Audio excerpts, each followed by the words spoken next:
Vamos hoy a dedicar una parte, un tiempo de la conferencia para dar a conocer acciones en contra de la homofobia, en contra de la discriminación, en contra de los crímenes de odio. Nosotros estamos construyendo una auténtica democracia y el sustento principal de la transformación es el garantizar las libertades a todos los mexicanos.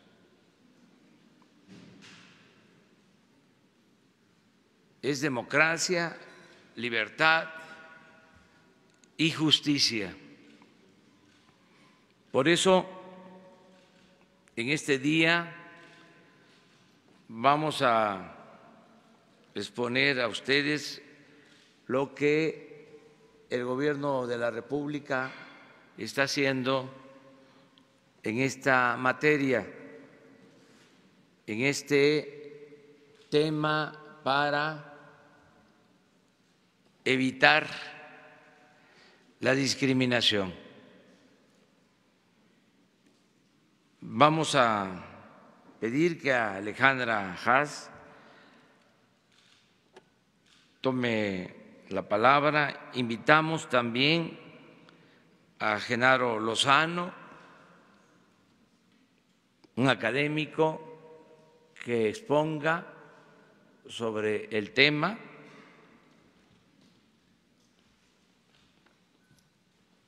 Y al doctor Hugo López, que es subsecretario de Prevención y Promoción de la Salud de la Secretaría de Salud. Entonces tienen la palabra. Empezamos con Alejandra, si les parece. Permíteme nada más. Es un honor que nos acompañe Claudia Sheinbaum, jefa de gobierno de la ciudad, Alejandra Encinas y la directora Andrea González, directora de la clínica de Condesa, que estén aquí con nosotros. Muchas gracias. Muy buenos días a todas y a todos. Hoy las personas de la diversidad sexual siguen viviendo con miedo. Miedo a expresar sus sentimientos y sus afectos hasta con sus familias. Miedo a hacer cosas tan cotidianas como ir a la escuela, ir al trabajo, incluso miedo a salir a la calle. Y tienen miedo porque son rechazadas en sus hogares, son despedidas de sus trabajos, son agredidas en las escuelas y acosadas en las calles. Peor aún, son víctimas de crímenes motivados por el odio, solo por ser quienes son. Y no es justo que las personas vivan con miedo solo por ser quienes son. Como ha dicho el señor presidente, este gobierno ha establecido con claridad que nadie se quede atrás, que representará a todas las personas, ricas y pobres, del campo y de la ciudad, de todas las corrientes de pensamiento y de todas las orientaciones sexuales e identidades de género. Y no se trata solo de palabras. Hablamos de acciones concretas para transformar la vida de las personas. Enunciaré solamente algunas de estas acciones. Los servicios de salud serán dignos y apropiados para las personas de la diversidad sexual. Las instituciones de este sector están comprometidas con que se aplique correctamente el protocolo de atención a esta población. También se impulsan acciones de inclusión laboral que garanticen que todas las personas tengan las mismas oportunidades sin importar su identidad o su orientación. Entre otras acciones, reforzaremos la norma mexicana de igualdad laboral y no discriminación para que mejoren las oportunidades para todas y para todos. En las escuelas del país, nuestras niñas, niños y jóvenes están viviendo auténticas pesadillas por ser quienes son o por cómo son percibidos. No podemos permitir que nuestras escuelas sigan siendo espacios de discriminación y de violencia. En el acuerdo educativo recién publicado ya se indica que el sistema educativo será inclusivo y respetuoso de las diferencias. En conjunto, autoridades, maestros y el resto de la comunidad escolar trabajarán para volver realidad este derecho. Para que las investigaciones sobre crímenes de odio sean efectivas y la atención a las víctimas sea digna, todas las procuradurías y fiscalías del país deben atender el protocolo de actuación en los casos que involucren a esta población. Con estas y otras acciones no se pretende otorgar derechos especiales a nadie. El propósito es eliminar la discriminación que impide que las personas ejerzan sus derechos. Otro ejemplo más es la medida que ayer anunció la Secretaría de Relaciones Exteriores. Cualquier pareja, sin importar su orientación sexual, podrá contraer matrimonio en los consulados de nuestro país. Esta mañana, el presidente de México emite un decreto por el cual declara el 17 de mayo no solo como el Día Nacional de la Lucha contra la Homofobia, sino también contra la lesbofobia, la transfobia y la bifobia. Para alcanzar la paz que tanto anhelamos, debemos empezar por combatir nuestros prejuicios. Nos lastiman y dividen a las familias y a la gente. Apoyemos las acciones que pueden impulsar esta transformación social. Todas y todos podemos aportar algo. Muchas gracias.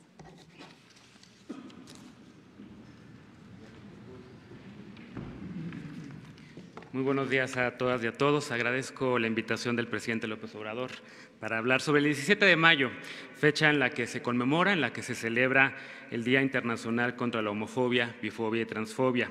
Una fecha que sirve para pensar y conmemorar también los logros, pero también los pendientes, los retos y los desafíos a nivel global, a nivel nacional y también a nivel local. En la década de los años 70, una mujer llamada Nancy Cárdenas salió del closet y lo hizo en la televisión nacional.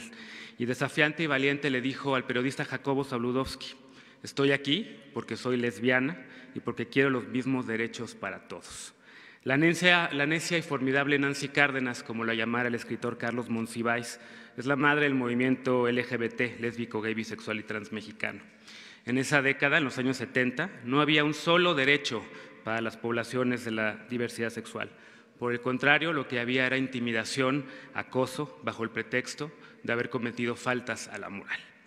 Gracias al trabajo de activistas LGBT, pero también al de aliadas y al de aliados, nuestro país es hoy mucho más justo, mucho más incluyente.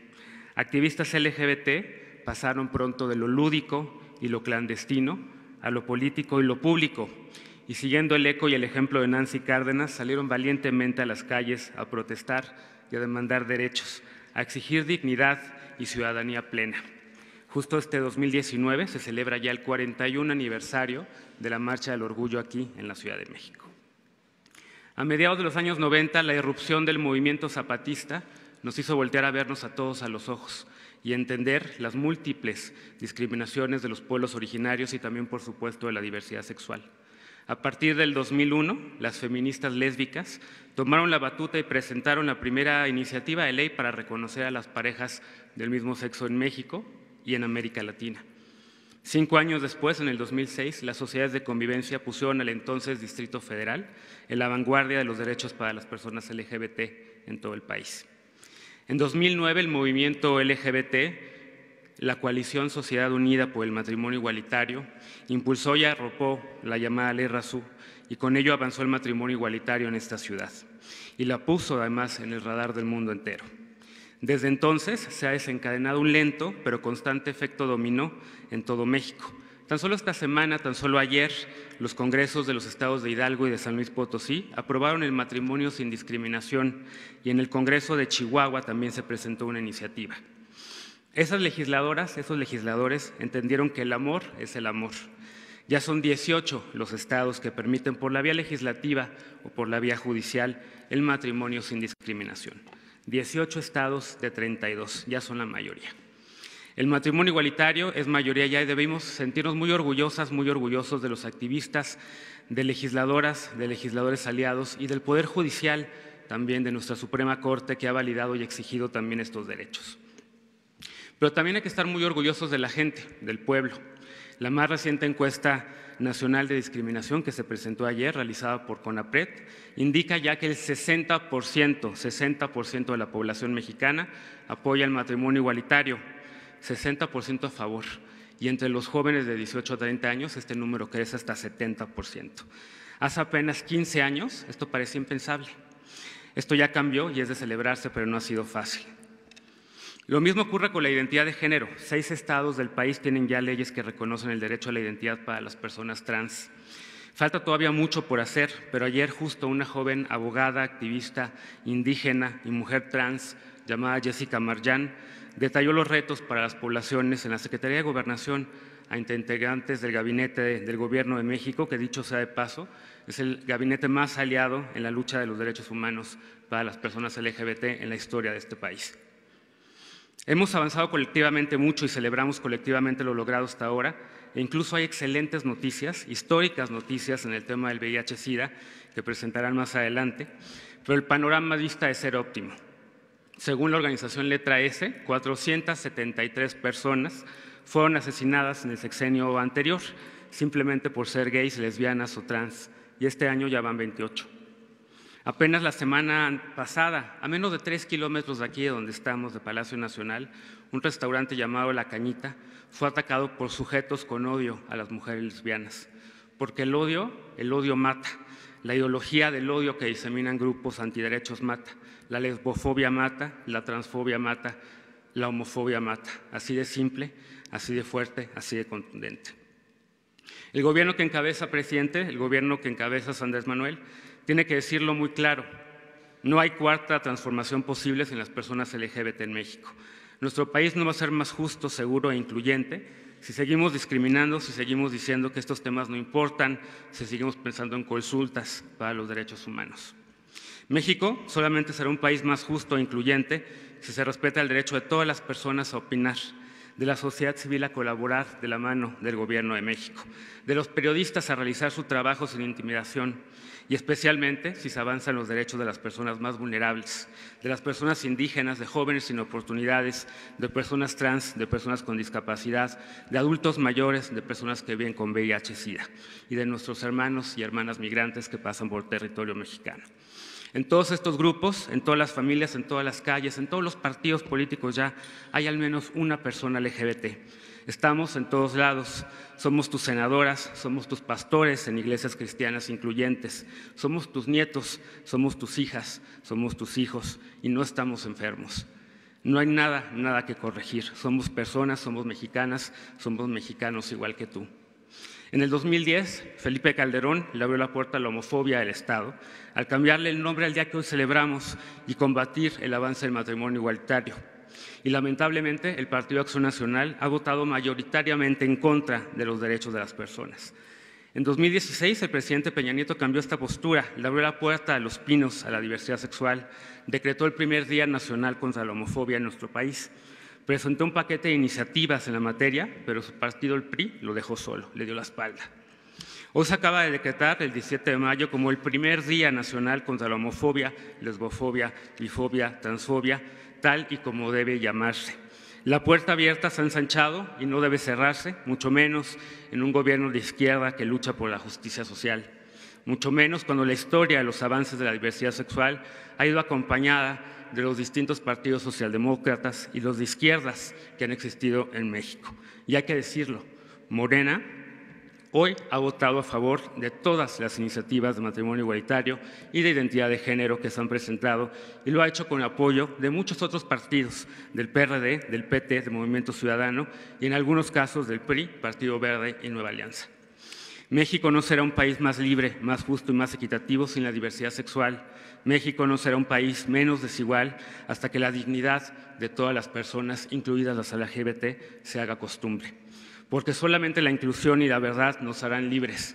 Porque el respeto al derecho ajeno, el respeto a la diversidad ajena, el respeto a la otredad es y traerá la anhelada paz. Por ello, todas las personas, todas las identidades, todas las orientaciones, todas las familias, ni un paso atrás.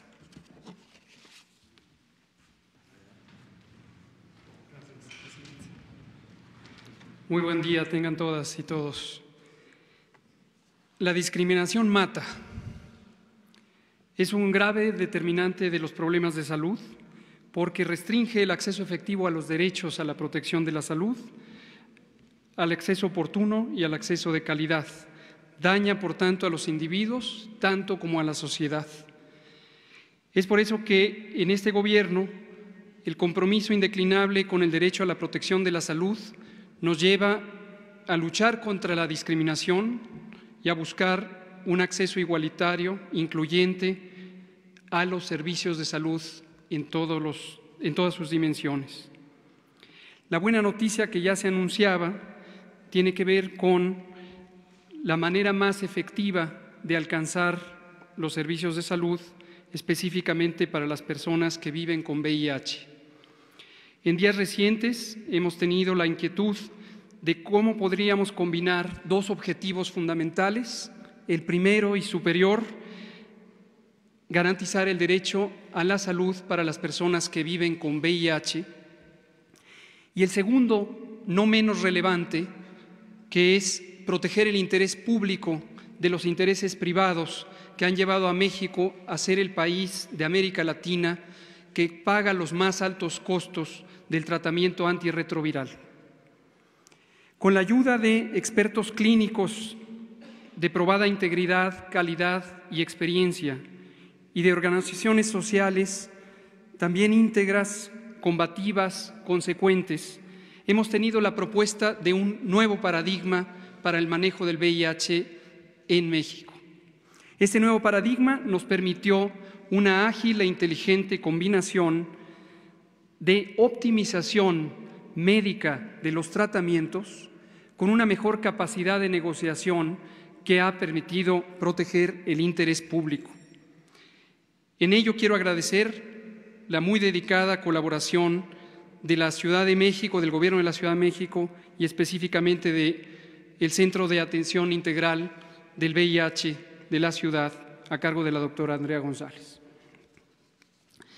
En concreto, lo que hemos logrado es histórico.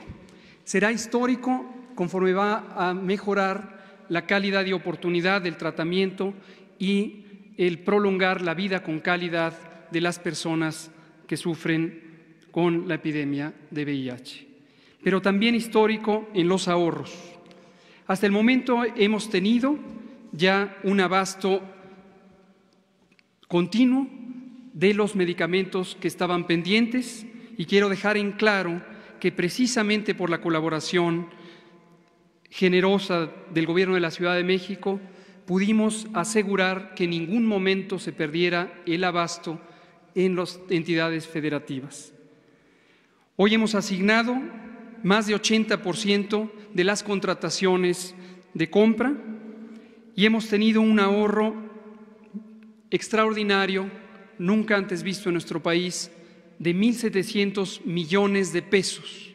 Esto corresponde a más del 50% del gasto anual total en el tratamiento antirretroviral, con reducciones de hasta el 76% en algunas claves, y agradezco también la hábil e inteligente participación de la maestra Raquel Buenrostro, oficial mayor de la Secretaría de Hacienda. Hemos logrado esta combinación inédita de efectividad terapéutica, de eficiencia terapéutica, que nos permitirá seguir avanzando en la lucha contra la epidemia de VIH-Sida. Gracias. Bueno, pues esto es lo que queríamos informarles y abrimos, si les parece, sobre este tema y posteriormente tocamos otros temas. Buenos días, presidente. Sobre este tema, preguntarle si su gobierno va a impulsar el matrimonio igualitario, es decir, que ya haya leyes federales, o sigue pensando usted que es un tema que debe ir a consulta. Muchas gracias. Ya hay un marco legal establecido, las leyes, tanto en lo que tiene que ver con la federación, los estados, ya hay resoluciones de la Suprema Corte de Justicia y eso es lo que se va a respetar, básicamente. ¿No se necesita una ley que se mande al Congreso para que se discute? No considero que ya están garantizados los derechos de las personas para ejercer su libertad.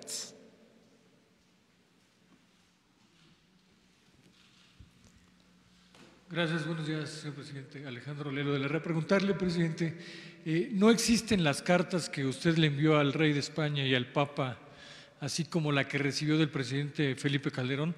Parece absurda la pregunta, pero le voy a decir por qué. Hice una solicitud de transparencia a la Secretaría de Relaciones Exteriores. Me respondieron que las cartas las tiene la Oficina de Presidencia. La Oficina de Presidencia me respondió que las cartas las tiene la Cancillería.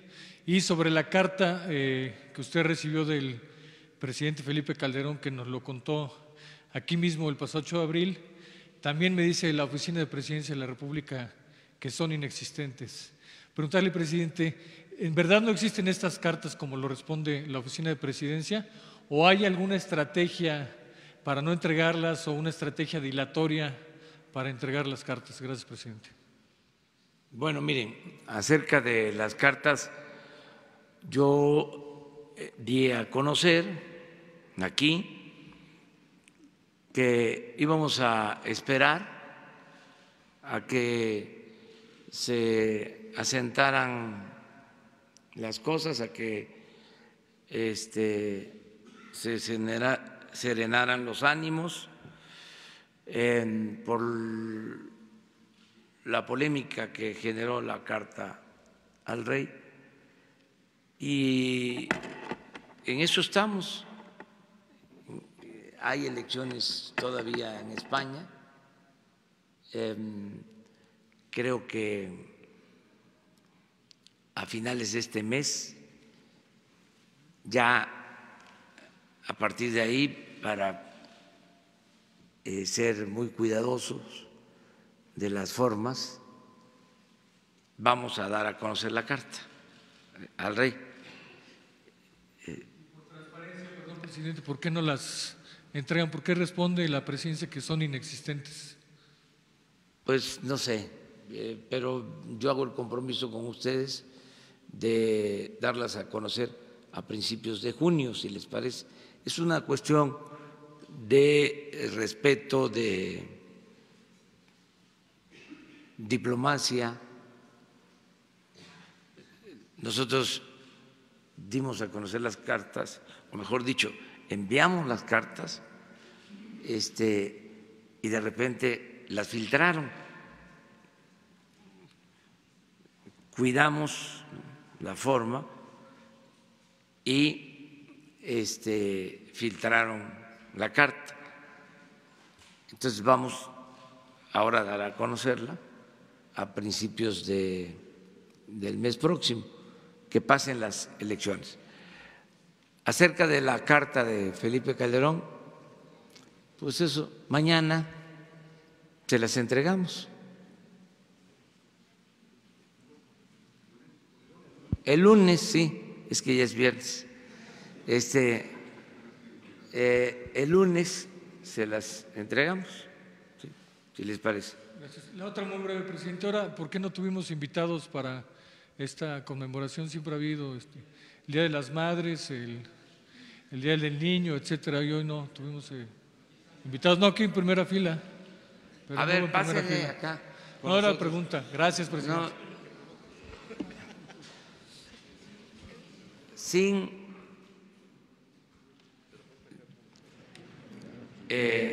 limitaciones, somos partidarios de, ya lo hemos dicho, de las libertades y estamos en contra de la discriminación. Y Alejandra leyó un párrafo. ¿Me puedes? No, sobre lo que he sostenido. Sí, nadie se puede quedar atrás.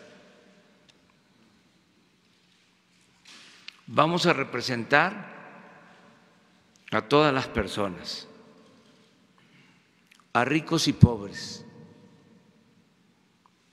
a quienes viven en el campo y en la ciudad,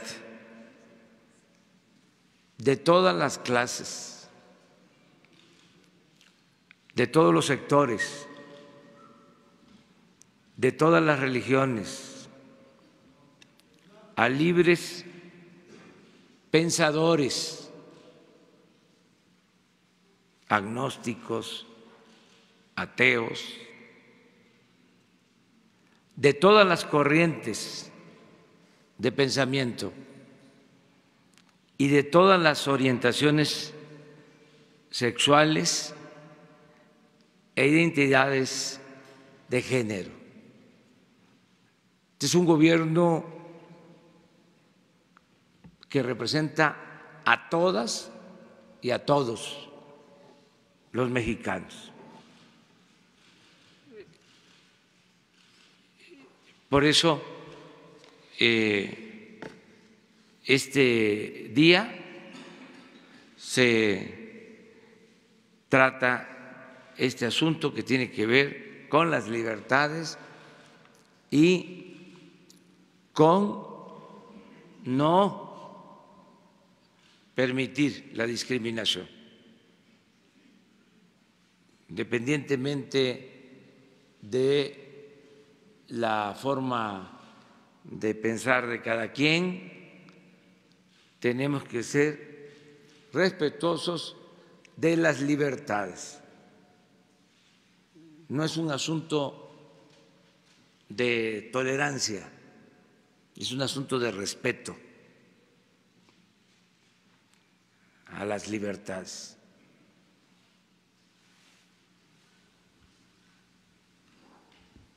Gracias, presidente. Buen día. Alfonso Bárcenas, de Cadena Raza, Radio 620.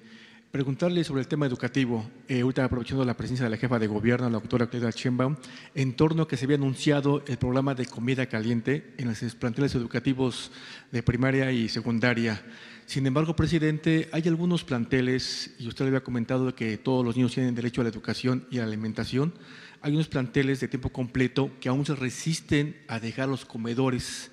Sabemos que son comedores que lo maneja la gente, un sector privado y la dirección. ¿Qué está pasando con ese programa? ¿Cuándo va a entrar realmente? Y si es obligatorio que las escuelas deben llevar a cabo este programa como debe de ser para garantizar la educación y la alimentación como debe de ser a todos los menores, toda vez de que algunos padres de familia pues no cuentan con el apoyo económico, se está cobrando de 25 a 30 pesos diarios y lamentablemente hay menores de edad que se quedan sin alimentación. ¿Qué va a pasar en este caso, señor presidente? Gracias. Sí, es un propósito el que se apoye a estudiantes, sobre todo a los estudiantes pobres, de familias de escasos recursos económicos, y lo estamos haciendo a través de becas que se están entregando en preescolar, en primaria, en secundaria, en nivel medio superior, en nivel superior. Es un programa de becas amplísimo de apoyo a estudiantes. Y estamos también buscando la forma de reforzar lo de la alimentación en las escuelas. Existe ya en algunos casos, pero no es suficiente. Y lo que queremos es buscar el mejor mecanismo para que funcione bien. Me ha tocado ver escuelas rurales, comunidades muy apartadas, en donde hay muy buena organización de madres, padres de familias, maestros, y las madres se turnan y van a hacer la comida a la escuela.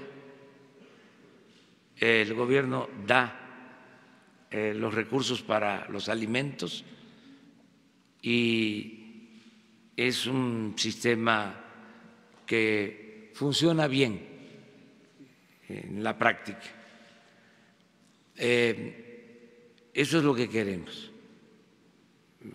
buscar que le llegue el apoyo de manera directa a la organización escolar, a lo que antes eran las sociedades de padres de familia, para que junto con los maestros administren los fondos y se compren los alimentos, se preparen los alimentos y hay alimentos en las escuelas. Sí, gratuita. Es el propósito.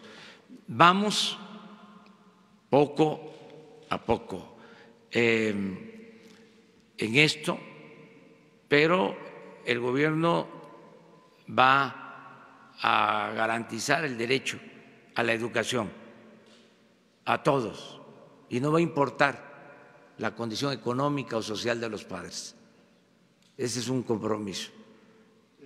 Por eso estamos organizando bien al gobierno. No es una excusa, pero era un desorden.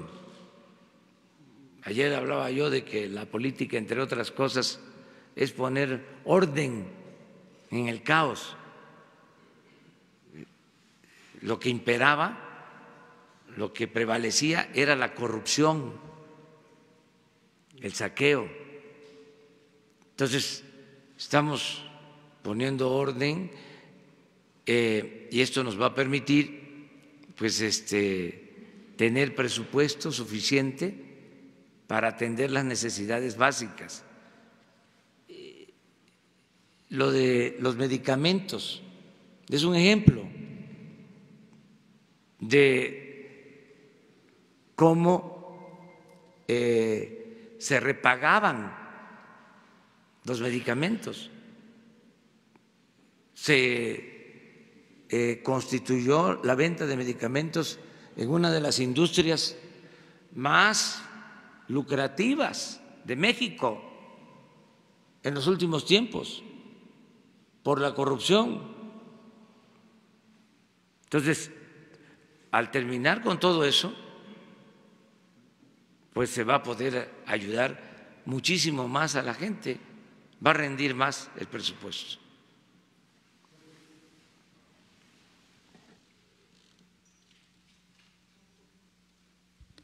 Buenos días, Tomás de la Rosa, del periódico Eje Central.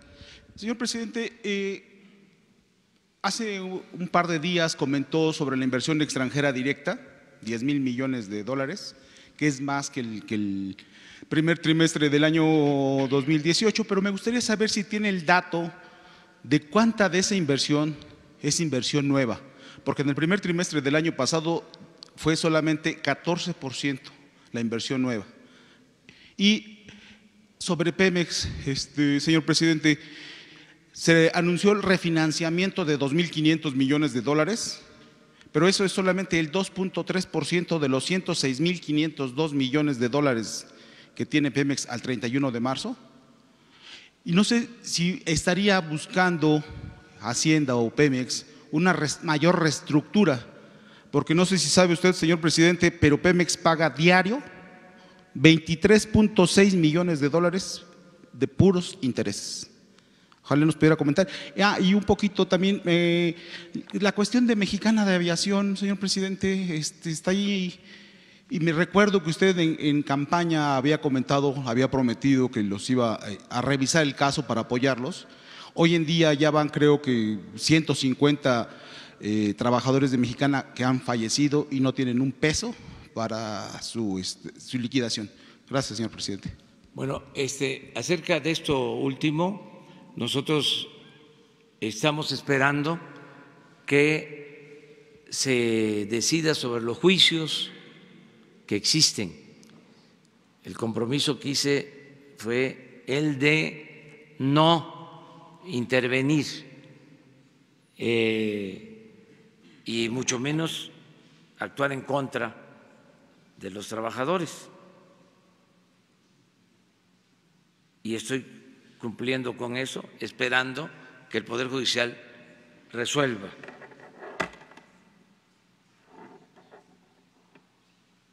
Y estamos en condiciones de ayudar en todo lo que podamos. Acerca de lo de Pemex, pues ya lo hemos explicado bastante. Pemex fue una empresa maltratada por los tecnócratas corruptos, neoliberales o neoporfiristas, que querían destruirla como empresa. Pero es tan noble esa empresa porque el petróleo es un gran negocio, de que no pudieron acabarla, destruirla. Y ahora esos mismos son los que de manera cínica, cretina, dicen Pemex es una empresa endeudada, cuando ellos mismos la endeudaron. Pemex tiene esa deuda, pero tiene también mucho potencial. Estamos descubriendo nuevos yacimientos petroleros, nada más que esto no se difunde, esto no se dice,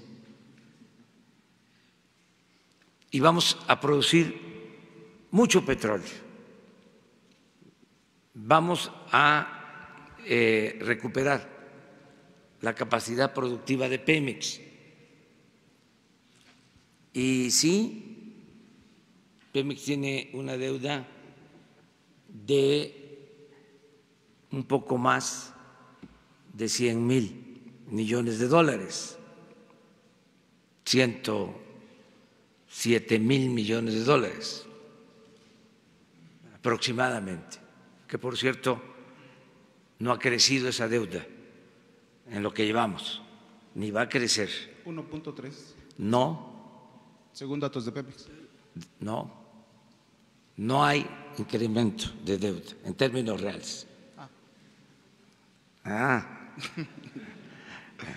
Oiga, señor presidente, pero okay. Permíteme, porque es muy interesante. Ojalá ya, como dicen los jóvenes, ya chole con esto, ¿no? Con todo respeto. Pero está bien seguirlo explicando. Miren,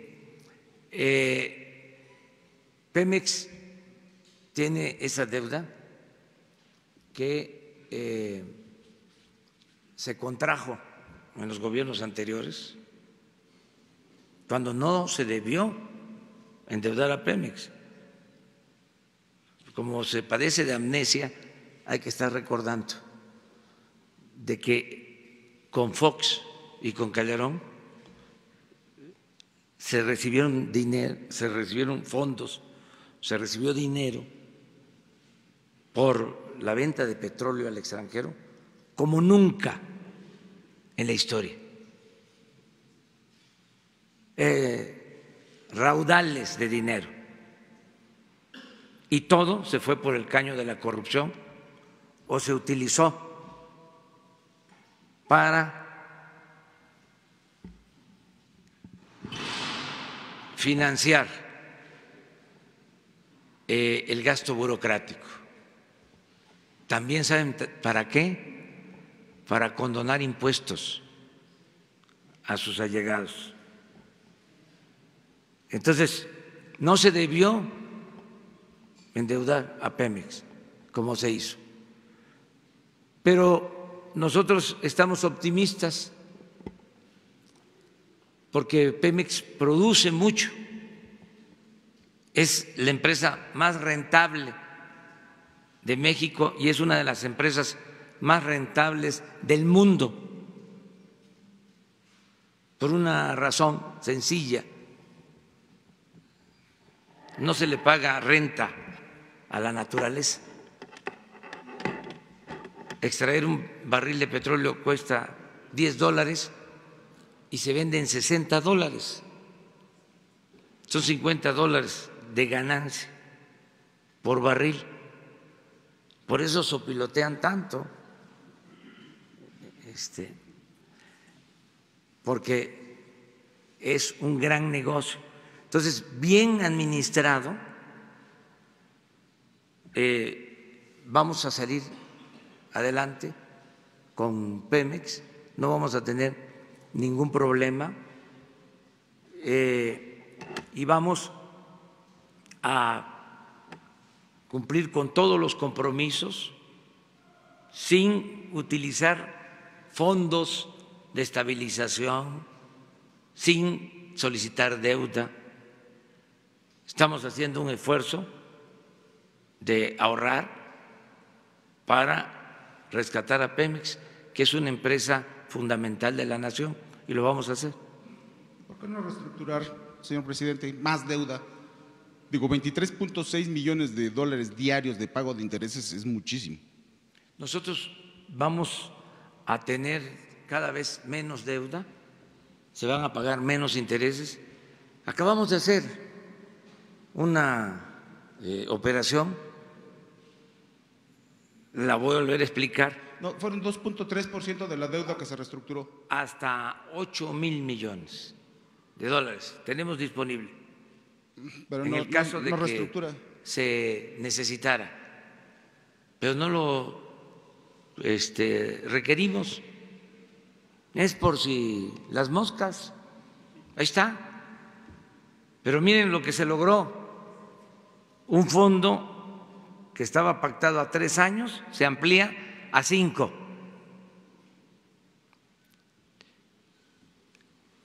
También se amplía el monto a 8,000 millones de dólares y se amplía el plazo, se amplía el monto y se reduce la tasa de interés. A ver, un economista pues debe saber, cualquier persona, de que esto tiene que ver con la confianza que se le tiene al país y al gobierno. ¿Y saben de dónde dimana la confianza? De que ya no hay corrupción tolerada en el gobierno. Y esa información la manejan pues los bancos extranjeros y los financieros. Saben muy bien lo que está sucediendo, porque todos los días tienen información acerca de el dato de inversión extranjera directa. Es nueva inversión, 10,000 millones de dólares. Ayer la Secretaría de Economía dio el informe y le voy a pedir a 22, nueva inversión.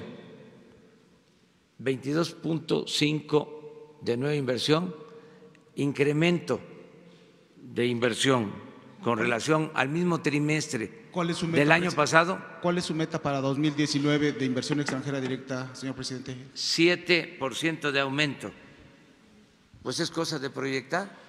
Si así fue el primer trimestre, hagamos la cuenta de cómo nos va a ir en el año. Va a haber más inversión extranjera en el país este año que el año anterior, 7% promedio, mínimo.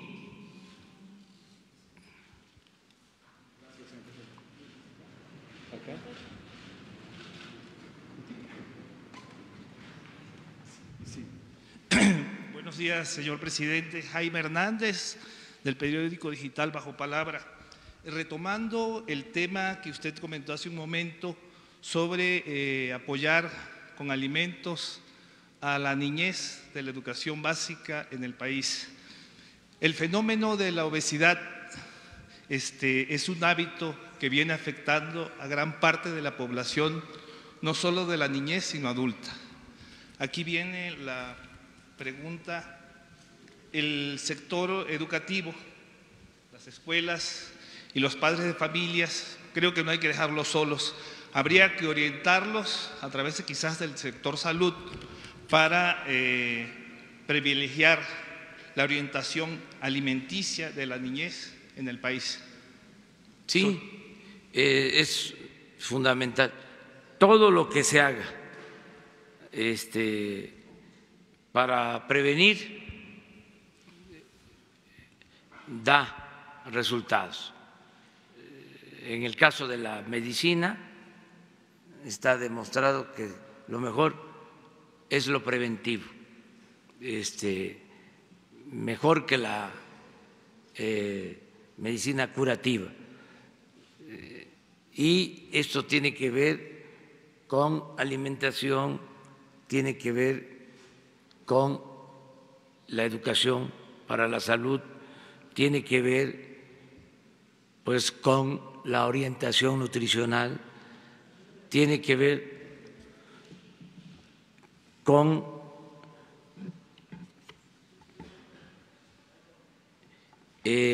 hábitos, tiene que ver con la práctica del deporte, el ejercicio. Todo esto es muy importante y es lo que se está haciendo, dando más importancia a lo preventivo.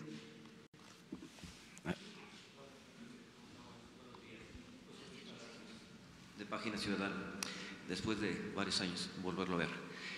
Dos preguntas. Una, dice, el destino nos alcanzó, hay mucha contaminación. ¿No sería bueno retomar los ventiladores que propuso el ingeniero Alberto Castillo, que tanta burla le hicieron en el pasado y son utilizados en otras naciones? ¿No es momento de repensar y retomar esa propuesta? Es la primera bola. La segunda bola, señor, usted habla de justicia. ¿Es justo que la clase media, la clase trabajadora, pague impuestos, ICR, pague por trabajar? ¿Cuál es su opinión?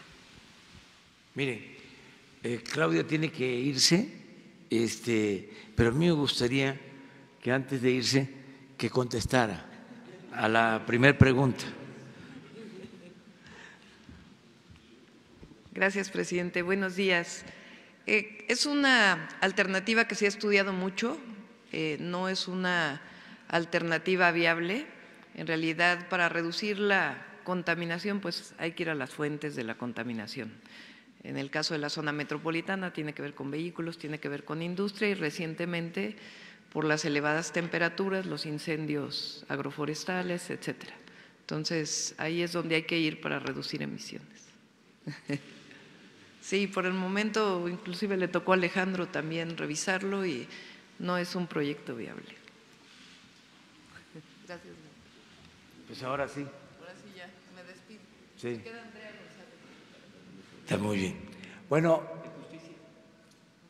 sí, miren, el lunes quedamos en que vamos a dar a conocer un decreto para suspender la condonación de impuestos a los llamados grandes contribuyentes, porque se ha abusado de ese mecanismo. El presidente tiene esa facultad y voy a renunciar a esa facultad mediante un decreto. Y luego voy a enviar, cuando sea el tiempo, modificaciones en la ley de ingresos en el mismo sentido. No quiero que se vaya a malinterpretar. No se trata de las devoluciones que se tienen que hacer de conformidad con la ley. Estoy hablando de condonación de impuestos, porque imperaba el influyentismo y la corrupción. Entonces, se condonaban año con año miles de millones de pesos,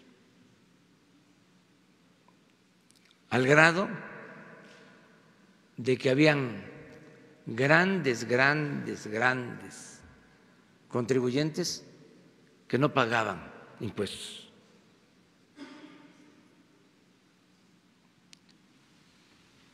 Mientras, en efecto, las clases medias y los trabajadores sostenían la hacienda pública. Muy injusto y muy hipócrita, porque el conservadurismo, si ustedes se acuerdan, tenía como bandera el que pagaran impuestos los viene, los franeleros, los que se buscan la vida como pueden, porque se les cerraron las opciones, las alternativas, mientras ellos no pagaban impuestos. Una gran hipocresía. Entonces, eso se va a terminar. El lunes vamos a informar sobre este asunto.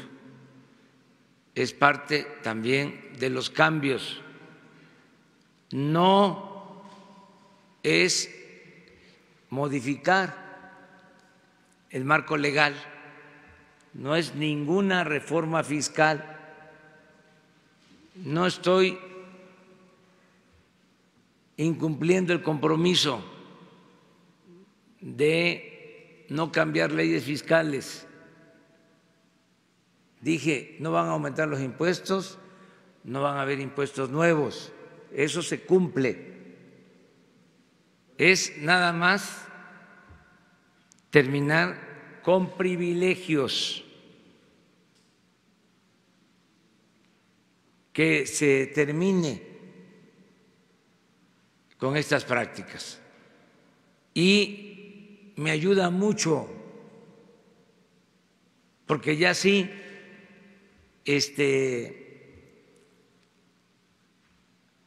no van a estar pidiendo audiencia para tratar ese tema. Es bastante suficiente. De condonar impuestos está contemplado en el Código Fiscal. Entonces, se necesitaría una reforma como la que se hizo el Código Penal para los delitos graves. Es primero un decreto y luego una modificación legal. Sí, pero vamos a iniciar. Es más, ni siquiera necesitaría el decreto, bastaría con un memorándum. Ya, si ya es una decisión tomada, es mi facultad. Es sencillamente no permitir que haya condonación de impuestos. Y el lunes vamos, como dicen los abogados, a fundar y motivar la decisión, porque les vamos a dar a conocer el monto de lo que se ha condonado en los últimos tiempos. Todos tenemos que contribuir. Lo que está mal es que no haya justicia y que unos paguen y otros no, porque de acuerdo a la Constitución el cobro de los impuestos se tiene que llevar a cabo de manera progresiva. Es decir, el que tiene más, el que recibe más, debe de contribuir con más. Es un principio constitucional. Entonces aquí no solo no se cumplía con ese principio, sino sencillamente no se pagaba, porque el que tenía agarraderas, influencias, las hacía valer. Estábamos muy mal, un gobierno corrupto, ineficiente, un gobierno dominado por el influyentismo, faccioso, un gobierno convertido en un comité al servicio de unos cuantos. El gobierno no representaba a todos los mexicanos.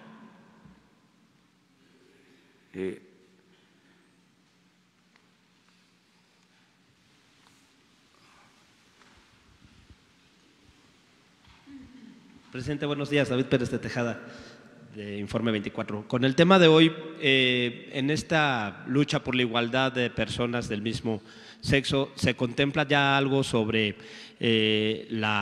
los pensiones que tengan cuando fallezca la pareja, que reciban ese dinero, esas facilidades, o para adoptar niños?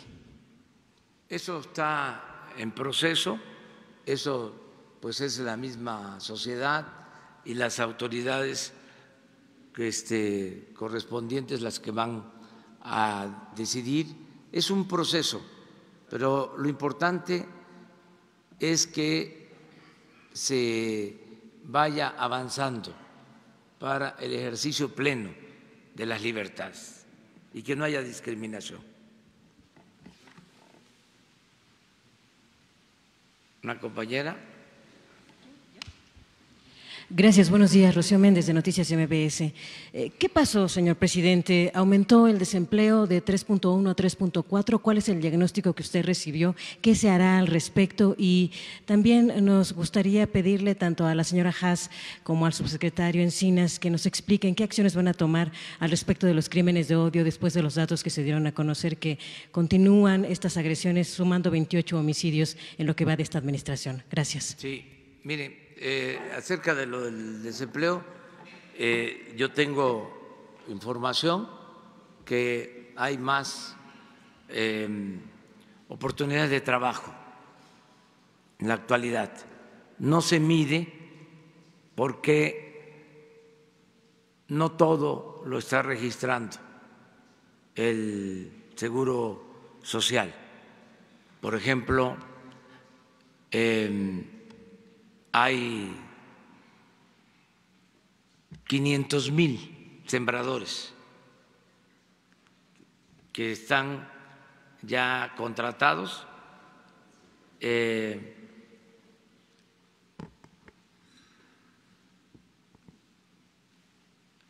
A ver, quiero ver la cifra. Son 500,000 jóvenes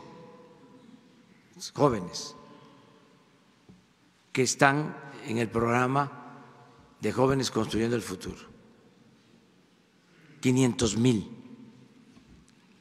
Y 200,000 sembradores. En el caso de los jóvenes, 3,600 pesos mensuales de aprendices, pero son 500,000, que no está registrado. Se puede decir, es apenas un poquito más de salario mínimo, pero en el seguro se inscribe a partir de salario mínimo. En el caso de los jornaleros, de los sembradores, son 200,000 y es un jornal de 5,600 pesos mensuales. Entonces estamos hablando de 700,000 que no están incorporados y va a ir creciendo el número. Calculamos que en 3 meses ya vamos a tener 1 millón de jóvenes, de 500,000 a 1 millón, porque se está trabajando para que tengan tutores.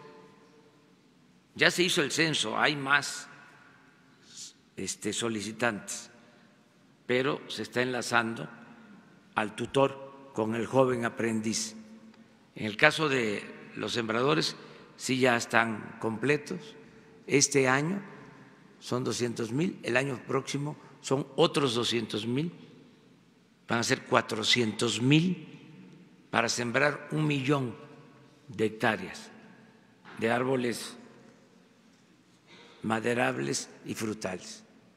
Hoy voy a una gira, hoy inicio una gira por Chiapas y Tabasco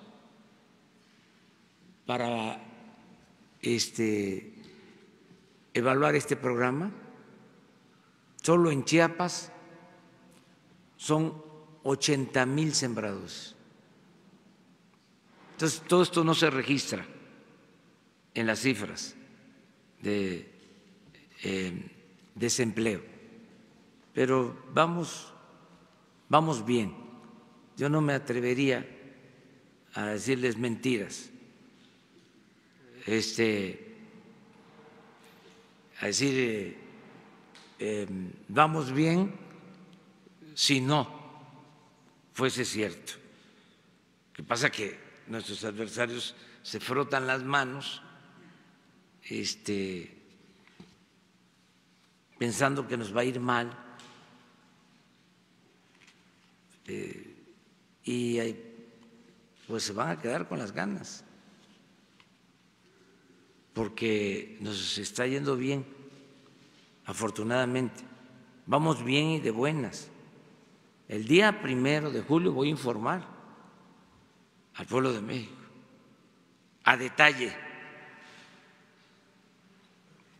todo, en qué avanzamos, en qué estamos igual que antes. Sí les puedo decir que casi en nada se ha retrocedido.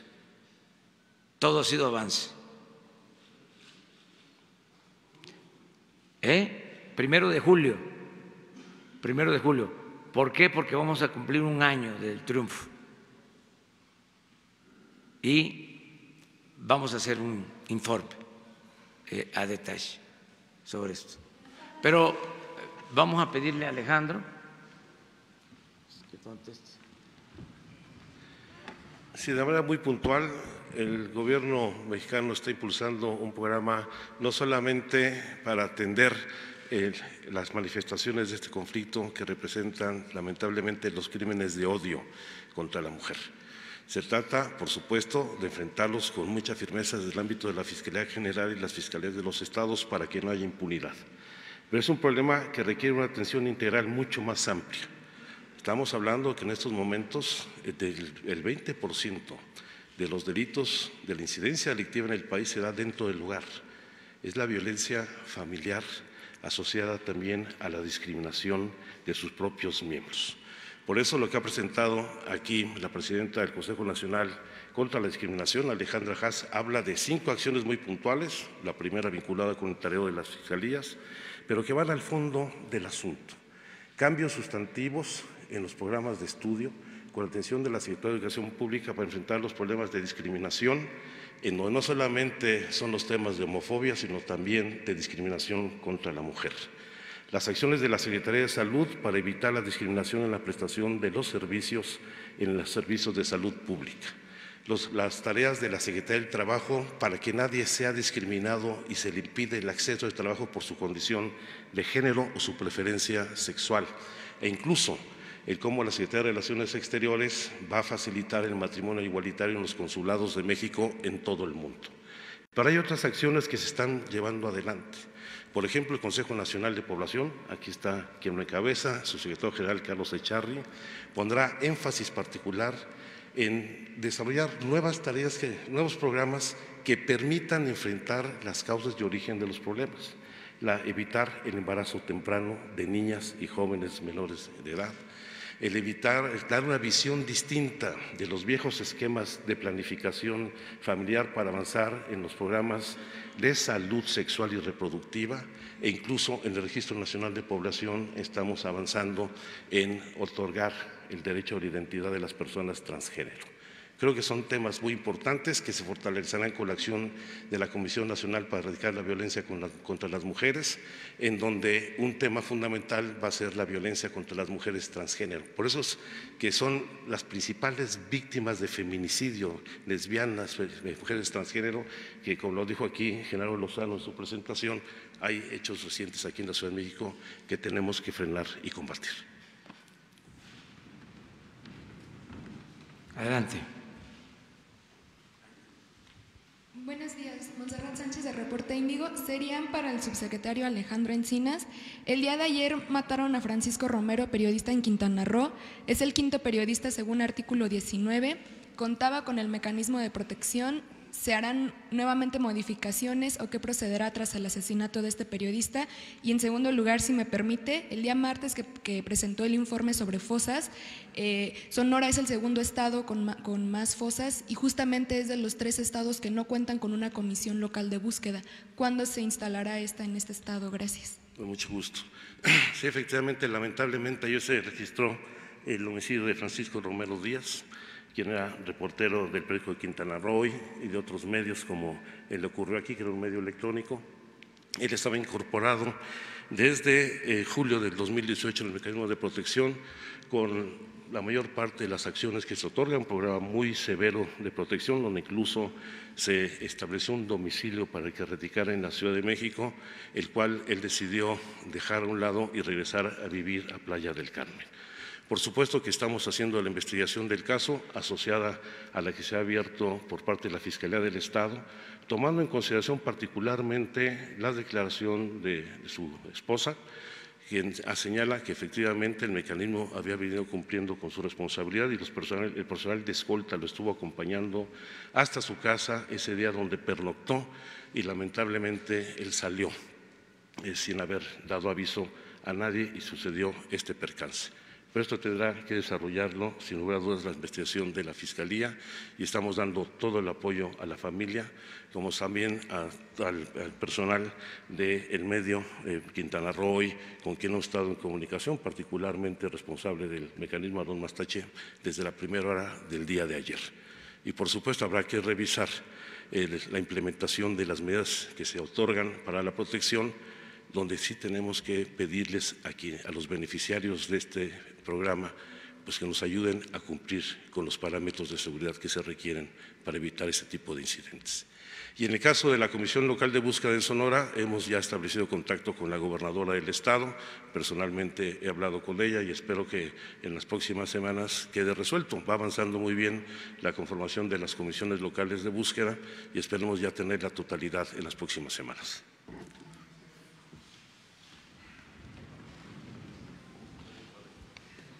Sí. Héctor Valdés, vengo de Tulum.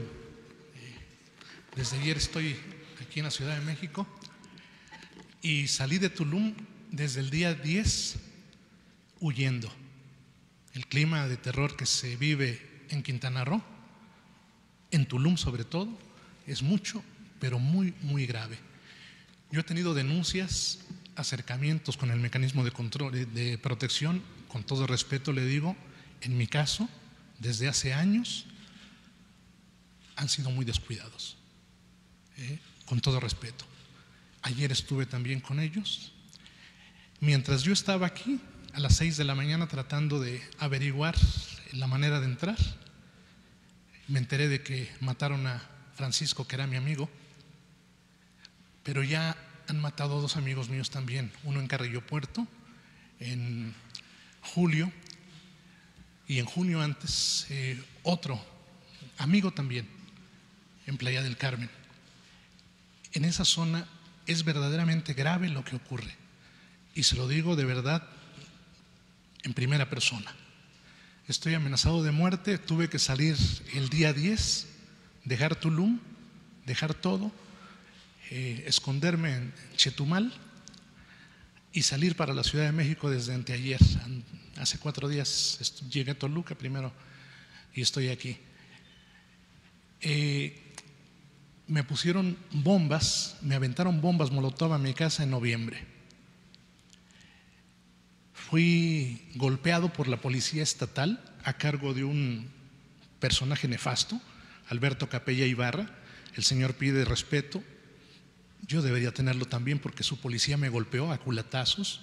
Hay un video de esto. Muchos medios nacionales lo dieron a conocer. El señor Alberto Capella Ibarra, cuya policía tiene incluso centros de detención clandestina, lo he denunciado en mi portal Tulum en Red y en Cuadratín, de donde yo también soy reportero. Di a conocer el caso de 2 policías violadores, violaron a una turista en la playa, salieron libres porque les dejaron todo a modo. El presidente municipal de Tulum, Víctor Masta, que es el personaje aliado directamente a la delincuencia en Tulum, de un corazón tricolor antes, pero ahora muy conservador, igual que el gobernador. Parece que le dejan las cosas a modo a la delincuencia y parece que ellos deciden dónde crece y dónde disminuye la delincuencia. Yo he hecho periodismo crítico desde hace 10 años en redes sociales. Tengo Tulum en Red desde hace 10 años, mucho antes que medios electrónicos existieran. Yo ya tenía Tulum en Red. Entrevisté en muchas ocasiones al señor presidente como candidato desde hace mucho tiempo, cuando no lo entrevistaban todavía. En Cafeto comimos alguna vez. Estoy de verdad lastimado, sobre todo porque ayer, mientras estaba yo acá afuera en La Moneda, me enteré de que Francisco lo habían matado y estoy consternado porque a mí, después de esta golpiza que le dije, un policía estatal me dijo que yo ya estaba muerto. Me dijo: tú ya estás muerto, hijo de… nomás que no lo sabes todavía. Un policía estatal. El señor Alberto Capella Ibarra no se pronunció al respecto, ni el gobernador tampoco. Se dio a conocer en medios nacionales. Siguió. En marzo en abril todavía. Eso fue en marzo, me golpearon en abril, me tendieron una emboscada, sujetos. En la noche me dijeron, así como le dijeron a Francisco, hay un cuerpo abandonado en un vehículo en tal lugar. Fui para allá, pero di aviso a la policía. Nunca me muevo sin dar aviso, jamás lo hago. Le di aviso, no hizo caso la policía. Yo llegué porque ese es nuestro trabajo. Ese es nuestro trabajo y es casi en guerra lo que hacemos. Yo he cubierto balaceras, bombas que tira la policía en contra de la población. Lo pueden encontrar ustedes. Lo que ocurre ahí es verdaderamente grave. Y ahora yo, temiendo por mi vida, me salí desde el 10. Llegué aquí tratando de conseguir justicia, tratando de conseguir a demandas que tengo pendientes desde hace mucho tiempo, varias, muchas, tratando de conseguir audiencia con ustedes, porque el mecanismo de protección a mí me dejó al garete y sin respuesta. Igual que artículo 19, lo digo francamente, es decir, uno termina descreyéndose de todas las instituciones y dan ganas de decir lo que alguna vez una persona importante en la vida de todos dijo, ¿no? Al diablo con las instituciones, si no sirven. Yo no sé qué va a pasar, el periodismo no lo voy a dejar. Estoy absolutamente convencido de que he hecho un trabajo honesto, serio, responsable, a diferencia de algunos reporteros de provincia. Nunca ni siquiera ocupo altisonancias. Mantengo mi página con mi nombre visible, porque no creo en el periodismo anónimo. Incluso mis datos, mi dirección y todo, nunca había sido motivo de orgullo, nunca había sido motivo de preocupación, porque yo estoy seguro de que he hecho un periodismo honesto. Pero este gobierno que tenemos en Quintana Roo es un gobierno de terror, lo digo de verdad. Los grupos delincuenciales, el cártel Jalisco Nueva Generación se estableció coincidentemente a la llegada del gobernador Carlos Joaquín González. El grupo de los Rojos, que aparentemente es el que me amenazó recientemente, llegó coincidentemente con Alberto Capella Ibarra, que había estado en Morelos, donde además se le señala medios de comunicación de haber estado coludido con ellos.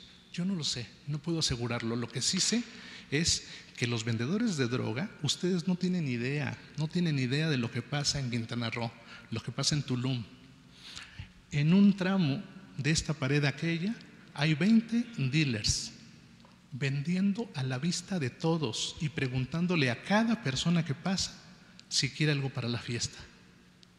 Mexicanos y extranjeros, hay sobre todo extranjeros, y vendiéndoles ahí mismo y haciendo la transacción ahí mismo.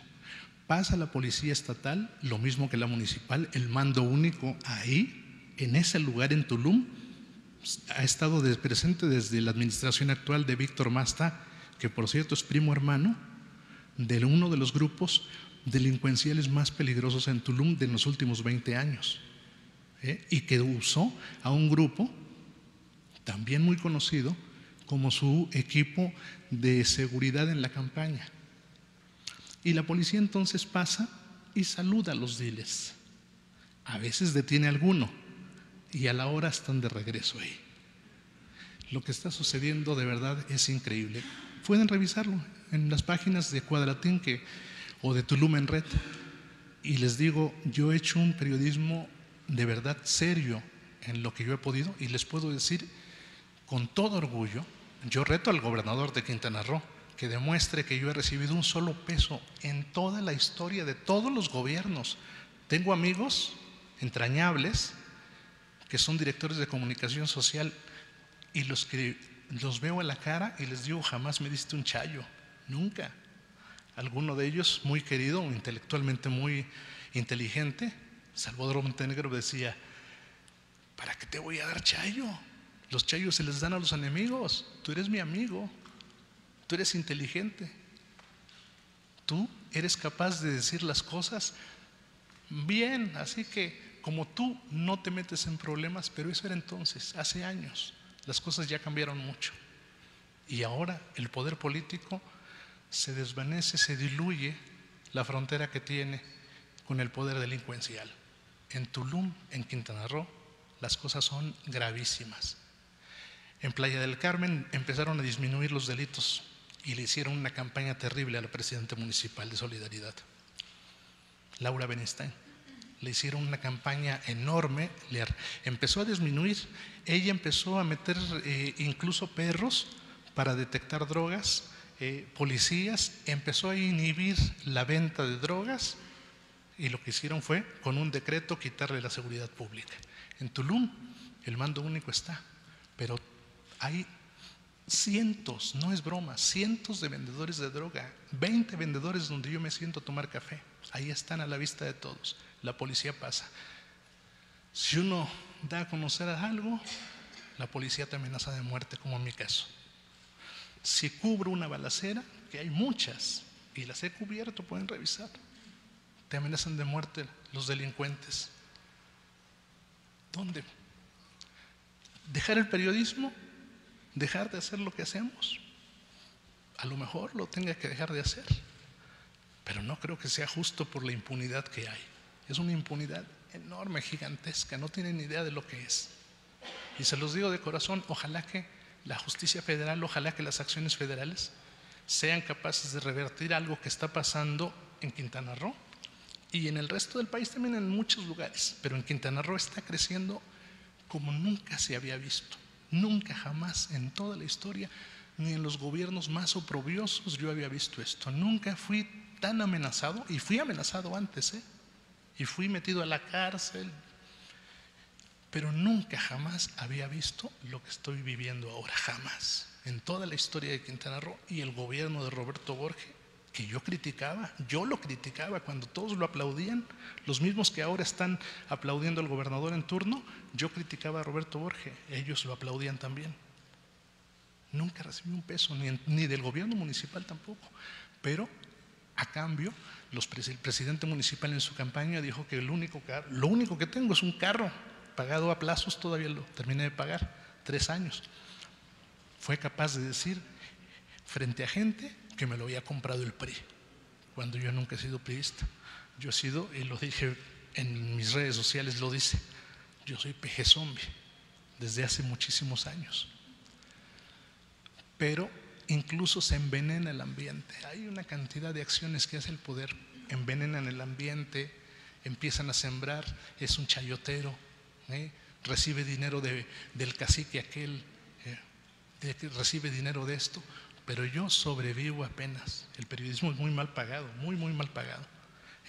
Yo recibía apoyo de 2 hoteleros amigos míos, una pequeñez para sobrevivir, ya no me lo dan. El apoyo por manejar algunas notas a favor de ellos, de las cosas benéficas que hacían, no me lo dan porque no quieren meterse en problemas con el presidente municipal. Lo van ahogando a uno,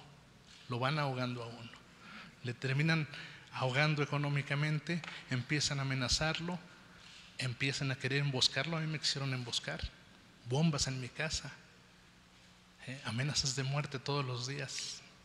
Yo no sé qué se puede hacer, pero yo creo que urge que la impunidad, sobre todo en Quintana Roo, se termine, de verdad, y de corazón se los digo. Muchas gracias por… Mira, nosotros vamos a luchar, como lo estamos haciendo, todos los días para garantizar la paz y la tranquilidad en el país. Es nuestro compromiso, es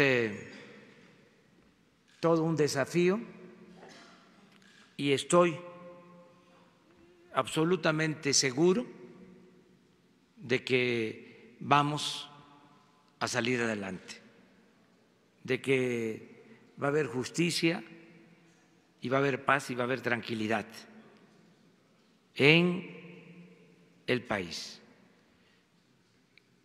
Y yo puedo aquí exponer sobre las razones de mi optimismo, pero solo les diría que ya no se tolera la corrupción, la impunidad en el gobierno de la República y que eso es una ventaja. Yo dije para aclararlo, al diablo con sus instituciones, porque sostenía y sigo sosteniendo que las instituciones estaban secuestradas, estaban tomadas al servicio de una facción, de un grupo. Ahora es distinto. Ahora las instituciones tienen que estar al servicio del pueblo, de los ciudadanos. Entonces, vamos nosotros a hacer todo lo que esté de nuestra parte, lo estamos haciendo todos los días. Yo repito, estoy optimista. No es un asunto fácil, porque dejaron al país en una situación lamentable. Todo esto que está pasando es, pues, el saldo de 36 años de política neoliberal, 36 años de abandono al pueblo, 36 años de corrupción, de impunidad. Y por eso se desató la inseguridad y la violencia, como nunca se había visto. Pero todo esto va a cambiar. Y en tu caso, que mereces todo nuestro respeto y toda nuestra protección, nuestro apoyo, nuestra ayuda, Alejandro va a hablar contigo ahora para ponerse de acuerdo, protegerte, apoyarte, respaldarte en todo, para que puedas ejercer tu oficio, que es un noble oficio, y que así todos los mexicanos podamos trabajar y vivir en paz. Ese es el propósito. Yo quiero aprovechar también, porque son casos que duelen mucho, todos los homicidios, todas las pérdidas de vidas humanas duelen, todas. No somos robots, somos seres humanos, tenemos sentimientos. Nos duele lo que sucede en el país, sobre todo cuando pierden la vida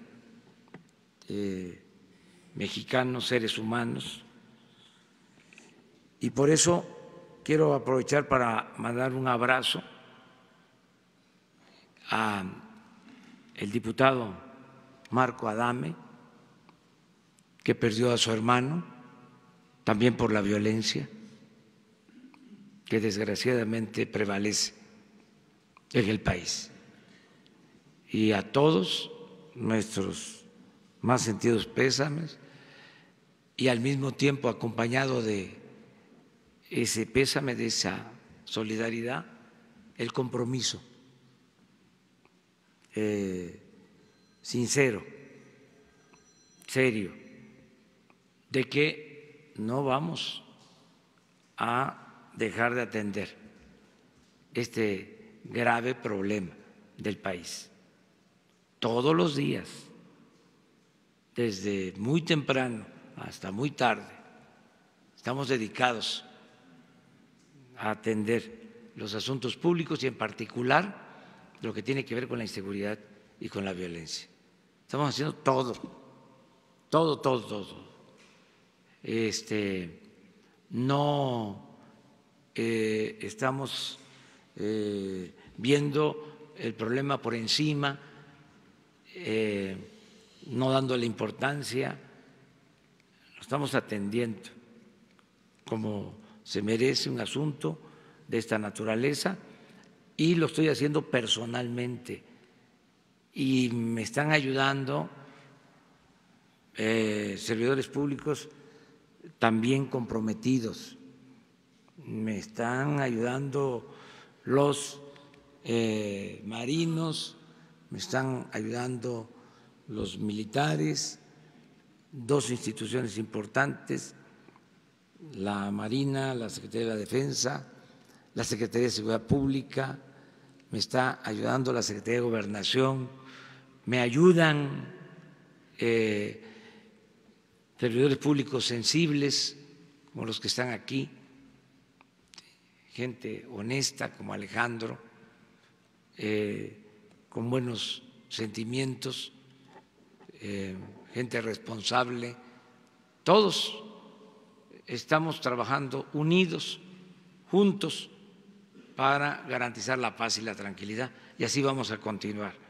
Ese es el compromiso que hacemos contigo, con los habitantes de Quintana Roo y de todo México, de todo México. Vamos a terminar porque ya tengo que salir. Vamos a Chiapas a una gira. Vamos a estar en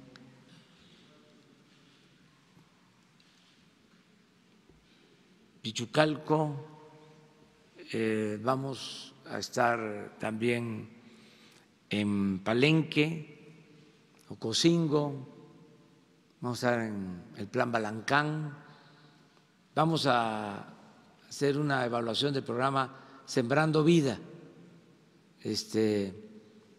en esta gira y nos vemos el lunes. Los que quieran acompañar están invitados todos a acompañarnos. Son giras de trabajo, de evaluación, pero nos damos tiempo para contestar preguntas, informarles. Muchas gracias.